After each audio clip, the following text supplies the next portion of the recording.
Halo Sobat Marketers, perkenalkan saya Fajar Budi Setiawan dari PT LPP Agung Nusantara, salah satu peserta PLDP 3 Angkatan 21 untuk bidang akuntansi dan keuangan. Pada kesempatan hari ini, izinkan saya untuk menyampaikan beberapa hal yang menjadi poin-poin penting yang dapat saya garis bawahi dalam tahap pre-learning sebelum memulai pelaksanaan PLDP 3 pada tahun ini.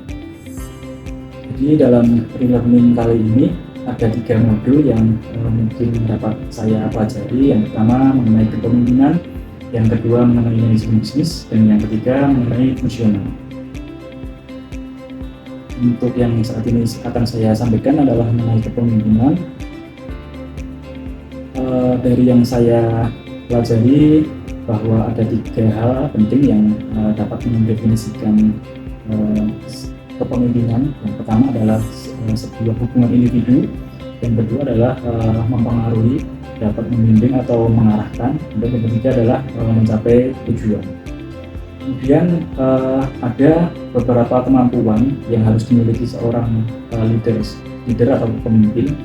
Yang pertama adalah komunikasi, yang kedua adalah pengambilan keputusan, yang ketiga ada adaptasi, yang keempat membangun hubungan, yang kelima berorientasi pada tujuan, dan yang terakhir adalah melakukan perbaikan secara berkala.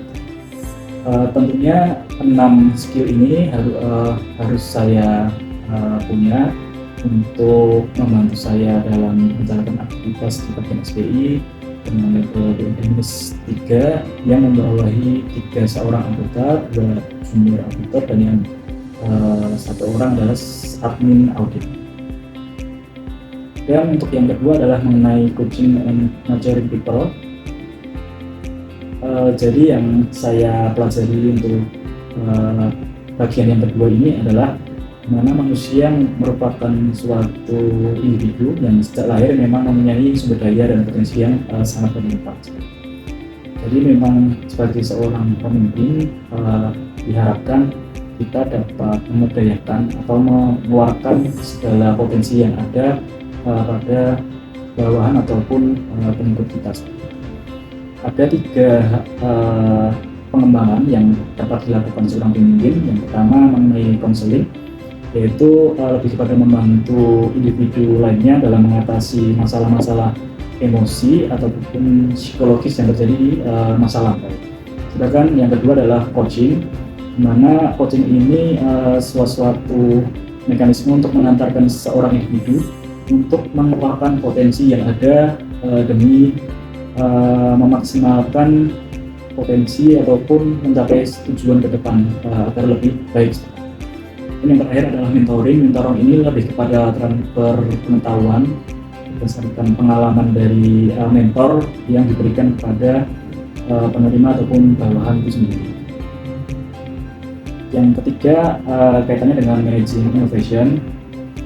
Jadi yang saya pelajari bahwa memang ada 5 tahapan dalam melakukan inovasi. Yang pertama creating, facilitating, advocating, directing, yang terakhir adalah fostering.